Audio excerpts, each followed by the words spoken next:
I'm having a hard time here because I don't know what I'm doing. It should be easier than this.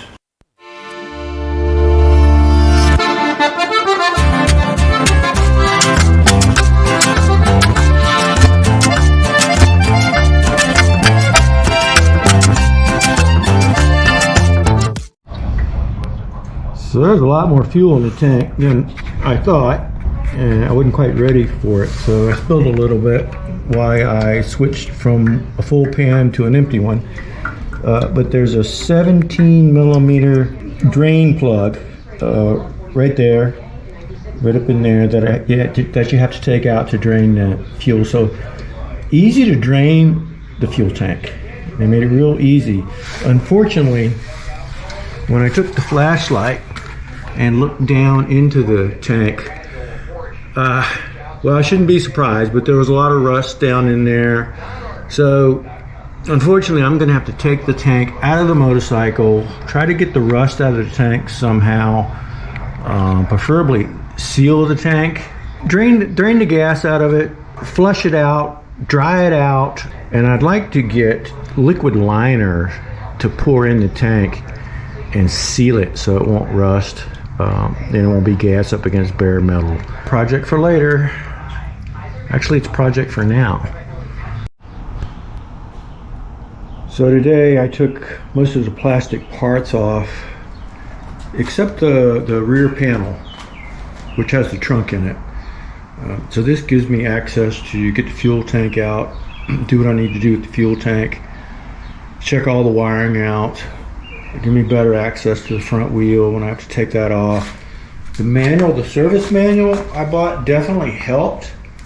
It doesn't necessarily give you every single step you have to do, but it definitely got me going. So grateful for the service manual. It was worth the money. Yeah, so here are all my parts here that I took off. There's a lot of them. Hope I can get it back together. Yeah, here's the I guess the skid pan that goes up underneath. That's it, but I can get that fuel tank out is the number one thing I want to do next. I will end up taking this rear panel off just because I know I'm going to have to get access to the rear wheel as well. Not that I have to take it off for the rear wheel, but it'll be out the way. And I do want to also service the drive belt. But yeah, I want to get that off also, and so I can just service the whole bike, do whatever I want to do, remove some rust, do a little spot painting, you know, get it started, run it around a little bit around here, and once I'm convinced that it's running and it's in good shape, then the last thing I'll do is I'll put all these parts and pieces back in.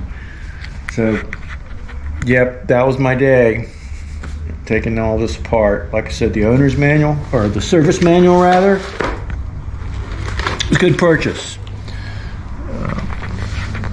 There it is. That's the service manual. Cost about $45. Got it on Amazon. Worth having. Like I said, it didn't tell me every step of the way, but it got me going. It really helped a lot. So big day today. We'll see how it goes tomorrow.